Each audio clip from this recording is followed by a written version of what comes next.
Welcome back to The Mortals. It's a place where we rip down the walls brick by brick, exposing the raw, chilling edges of life's most harrowing moments.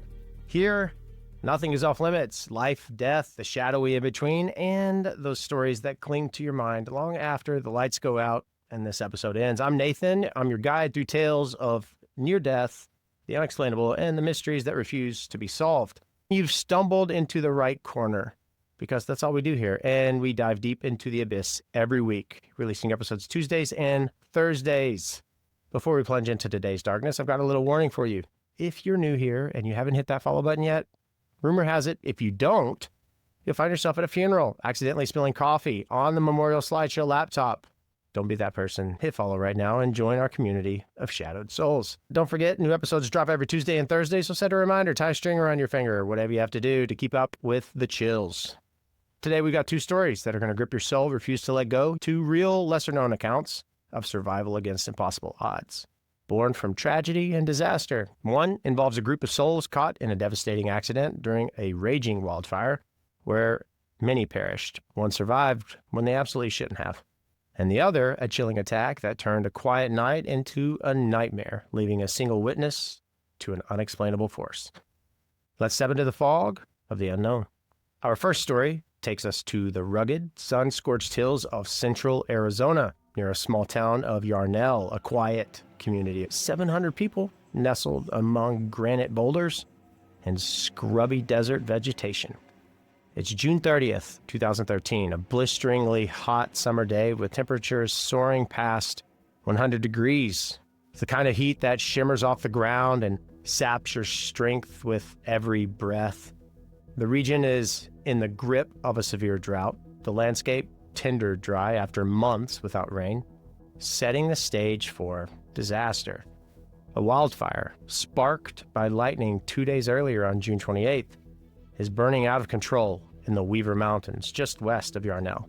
Known as the Yarnell Hill Fire, it's already consumed thousands of acres, but the worst is yet to come. Among those on the front lines are the Granite Mountain Hotshots, an elite crew of 20 wildland firefighters based in nearby Prescott. These are tough, seasoned men, trained to battle such places in the most unforgiving terrain. Often they hike miles with heavy gear to cut fire breaks and contain infernos. On this day, they're deployed to protect Yarnell from the advancing flames, under the command of Superintendent Eric Marsh. One of the crew is 21-year-old Brendan McDonough, the team's lookout, a young father who joined the Hotshots to turn his life around after a very troubled past. As the crew hikes into the rugged hills, the fire is erratic, fueled by dry brush and whipped by shifting winds, with smoke so thick it turns day into twilight. At 4:00 p.m., the situation is tense but manageable, or so they think. Unbeknownst to the Hotshots, a thunderstorm is brewing, bringing not rain, but fierce downdrafts that transform the fire into a monster. It becomes one of the deadliest wildfire incidents for firefighters in U.S. history, a perfect storm of nature's fury and human miscalculation. Let's go to Yarnell Hill on that day.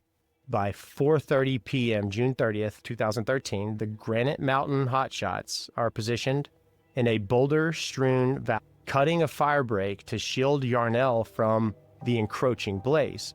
Is behaving unpredictably, jumping ridges, creating spot fires with embers carried by the wind. And Brendan, stationed as lookout on a ridge above the crew, his voice is tense as he watches smoke columns twist like living things. The rest of the team, 19 men in all, are below, wielding chainsaws and Pulaskis, sweat-soaked, exhausted under this relentless sun. Without warning, the weather shifts. A thunderstorm cell, miles away, collapses, sending a powerful outflow wind gusting at 50 miles per hour straight toward the fire. It's a death sentence. The wind supercharges the blaze, turning it into a firestorm with flames 100 feet high, racing at 10 miles per hour directly toward the Hotshots. At 4:47 p.m., Brendan radios a desperate warning. The fire has turned, cutting off their escape route to a designated safety zone. Superintendent Marsh makes a fateful call to move the crew into a nearby box canyon, hoping to outrun the flames and deploy their fire shelters. These are thin aluminum foil-like tents meant as a last resort. But the fire is too fast, a roaring wall of heat and smoke that swallows visibility and oxygen. As the crew scrambles down the slope, the inferno overtakes them. Temperatures, they soar to 2,000 degrees Fahrenheit. That's hot enough to melt metal. Of the 20 hotshots, 19 are trapped in the canyon and unable to outrun the blaze. They deploy their shelters, huddling together as the firestorm engulfs them, but the shelters fail under the extreme heat. Most are incinerated within just minutes. It's the deadliest day for U.S. firefighters since 9/11, claiming 19 lives in a tragedy later blamed on communication failures, misjudged fire behavior, and a fatal decision to enter the canyon. Brendan McDonough, the lookout, he's separated from the crew on the ridge when the fire turns. As the flames surge toward him, he's cut off from his team, alone with no clear escape. The heat is unbearable, scorching his skin, even from a distance, and smoke chokes his lungs as he stumbles through rocky terrain. He's out of radio contact. His shelter is useless against a fire this intense if the fire reaches him. And at 5 o'clock p.m., with the firestorm closing in, survival seems impossible. Wildfire experts later say no one in this position, isolated and exposed, should have a chance in such conditions. Brendan collapses behind a boulder, resigned to his fate, when something happens. Amid the roar of the fire, Brendan later recalls hearing that voice, the clear and urgent, not his own panicked thoughts, but one that is outside, and they say, "Get up, go, there's a clearing." Brendan's delirious from the smoke inhalation, yet the voice cuts through it, and it guides him to stagger right, through a narrow gap in the flames that he didn't see before, and against all odds, he reaches a dirt road just as a rescue helicopter spots him, minutes before the fire would have consumed his position. Brendan is the sole survivor of the Granite Mountain hotshots that day, airlifted to safety with severe burns and smoke damage, but alive, and definitely when he shouldn't have been. How did he find that path? That voice.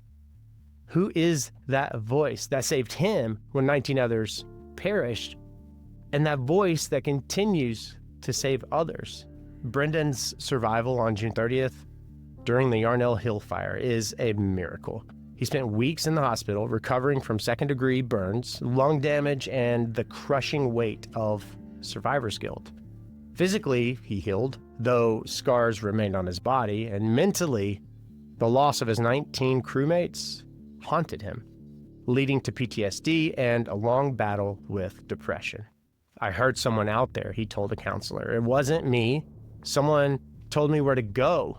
I don't know who, but they saved my life." Fire investigators and colleagues, they couldn't explain it. Some chalked it up to what we hear all the time, hallucination, and others in a region with deep Native American history whispered of spirits of the land that guided him. Yarnell itself mourned deeply, the town forever marked by the loss of its protectors. Brendan's story forces us to wonder, what kept him alive when science and circumstance said that he should have died like his comrades? Was it a fluke, a hidden path, or something beyond our grasp, pulling him from the jaws of death? Again, we don't claim to know, but the chill of this, it lingers. It's a reminder that even in nature's fiercest wrath, something unexplainable can snatch us back from the edge. It takes the grunt work out of production so you can focus on the stories that matter. Descript has you covered. Plus, their latest AI avatar feature lets you create videos of yourself speaking without ever hitting record. You just write the script and it looks like you're on camera, seamless, natural, even if you're too shy to be. Give it a try for free at get.descript.com/themortals. I will link it in the description. Trust me. If you're creating anything, you don't want to sleep on this. That's get.descript.com/mortals. Link is in the description. Our second story transports us to a remote village in Rwanda, a place called Kibeho, tucked in the southern hills of a country still healing from scars of conflict. It's April 22nd, 1995, just 1 year after the Rwandan genocide that claimed nearly 1 million lives in just 100 days. Kibeho is a quiet spot, known for its Catholic shrine where pilgrims claim visions of the Virgin Mary, a beacon of hope in a land of loss.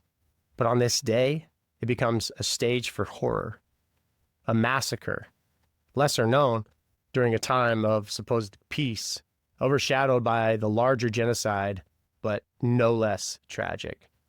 The village is hosting a gathering of displaced families, about 2,000 people huddled in a makeshift camp near the shrine, seeking safety under the watch of UN peacekeepers after fleeing post-genocide violence. Among them is a young woman named 19 years old, a survivor of the genocide who lost her entire family to machete-wielding militias the year before. She's in with a small group of cousins, clinging to rumors of sanctuary. The camp is tense. Food scarce, whispers of unrest ripple through the crowd. And the Rwandan Patriotic Army, known as the RPA, now in control, views the camp with suspicion, believing extremists hide among the refugees. UN forces, outnumbered and under-equipped, struggle to maintain order. The air crackles with danger. A storm is brewing under the guise of calm. On this humid morning, as Immaculée helps fetch water from a nearby stream, no one anticipates the attack about to unfold. A sudden, brutal assault born from lingering hate, setting the stage for a tragedy few outside Rwanda remember, and a survival that borders on the impossible. Let's step into this gut-wrenching terror of that day in Kibeho. It was around 10 a.m. on April 22nd, 1995. The fragile peace shatters as RPA soldiers, acting on orders to clear the camp of suspected extremists, descend with rifles, machetes, and grenades. What begins as a forced dispersal turns into a slaughter. Bullets tear through the crowd, machetes swing without mercy, and grenades explode in clusters of refugees, sending bodies flying. Screams pierce the humid air as families scatter, only to be cut down in the open fields or trapped against the shrine's walls. UN peacekeepers, with just 32 soldiers against hundreds of attackers, they're powerless to stop it. Some are even fired upon as they try to intervene. Within hours, estimates suggest 4,000 to 8,000 are killed, though exact numbers remain disputed. A forgotten massacre in the shadow of the genocide, barely reported globally due to conflict fatigue in the media. Immaculée is near the stream when the first shots ring out. She drops her water jug, her heart racing as memories of last year's horrors flood back, and she runs towards the camp, hoping to find her cousins. But the scene is so chaotic.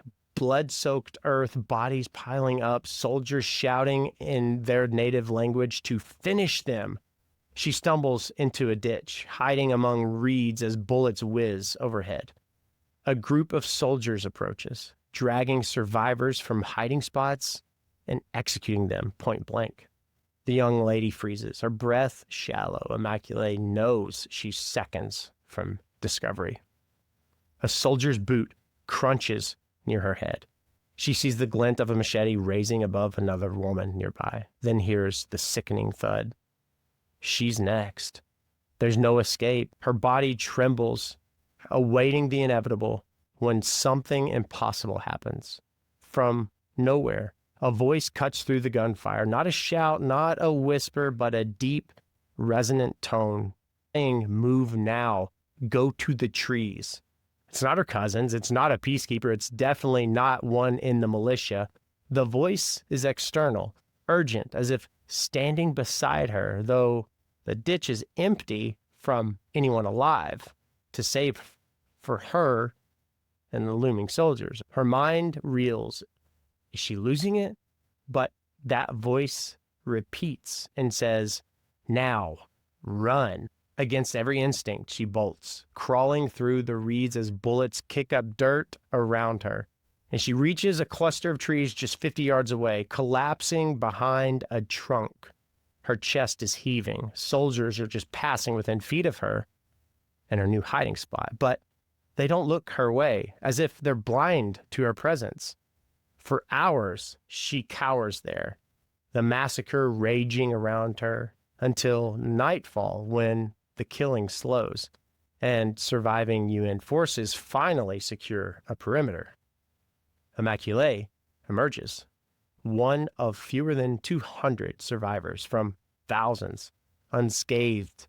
Who guided her to safety? It wasn't adrenaline. Again, hallucination, no, but a force that we continuously hear about. Immaculée walked away from the Cabello Massacre on April 22nd, 1995, a living anomaly. She lost her cousins that day, joining the countless others mourned in Rwanda's ongoing pain. But her own survival baffled even the UN soldiers who found her. I saw them pass you, one peacekeeper later told her, shaking his head as if totally unsure how or why. They looked right at that tree you were hiding behind. How did they miss you? Immaculée couldn't answer, except to recount the voice, the clear and commanding voice. She told aid workers, someone spoke to me. I don't know who, I don't know how, but they saved my life by telling me where to go. In a country where spiritual beliefs run deep, some saw it as divine intervention, a miracle tied to Cabello's shrine. Others dismissed it as trauma. Immaculée herself never claimed certainty of anything, only that she felt protected, as if shielded by this unseen hand. Unfortunately, outside of Rwanda, its death toll debated, but its horror undeniable. Immaculée Manuel's story. How does a young individual, cornered and wounded, escape a killer's blade when death is certain, guided by a voice no one else heard? Of course, trauma will come into question, or a desperate mind conjuring hope. Local lore speaks of protective spirits, divine presences tied to the apparitions reported since the 1980s, but there's no proof. Just whispers passed through generations of Catholic pilgrims. Her survival, alongside the child and elderly woman, stands as a very haunting anomaly in a night of total loss. Many lives snuffed out in minutes, yet they walked away. It forces us to ask, in moments of pure evil, can something beyond our grasp intervene? Is survival just a random roll of fate's dice? I want to give a shout out to Poppy AI. If you're a creator, a business owner, or someone looking to streamline your workflow, maybe even going back to school, then Poppy AI is having a personal assistant that never sleeps. It helps with everything from generating content ideas, drafting scripts for this episode, analyzing data, and automating repetitive tasks. And it's all with uncanny accuracy. Whether you're brainstorming for your next big project or you need help organizing your chaos, Poppy AI, it adapts to your needs, saving you hours of grunt work each week. I use it to refine story ideas for the mortals, and it's like having a brainstorming partner on speed dial. You want to see what it can do for you? Click the link in the description to give it a try. And of course, experience the perks of having Poppy AI. Link in the description. Check it out. Don't miss out. Yes, I rhymed. Two stories, two individuals pulled away from death when thousands of others didn't get that chance. Sometimes the unexplainable isn't a puzzle to solve, but a shiver to feel and to acknowledge. It's a reminder that life can hang by threads that we can't see in moments that we obviously can't control. And if you've ever experienced something unexplainable, a near-death experience, a mysterious intervention, a loss that still haunts you, I want to hear from you. Join the Mortals, a community, a space for deeper conversations, exclusive behind-the-scenes content, and discounts. Members get early access to episodes, bonus content, and a direct line to share your experience. Check it out. Link in the description, or visit nathanmorrismusic.com to join. Also, give the Hello, I'm Probably Anxious tee, a brand new shirt that sells like crazy, a look. Because, hello, I'm probably anxious. And remember, new episodes drop every Tuesday and Thursday, so do not miss a single tale. I appreciate you listening to The Mortals, where the walls come down, the mysteries stay unsolved, and sometimes the answers only lead to even darker questions. I like it that way. Until next time, take care of yourselves. You're loved far more than you could ever know.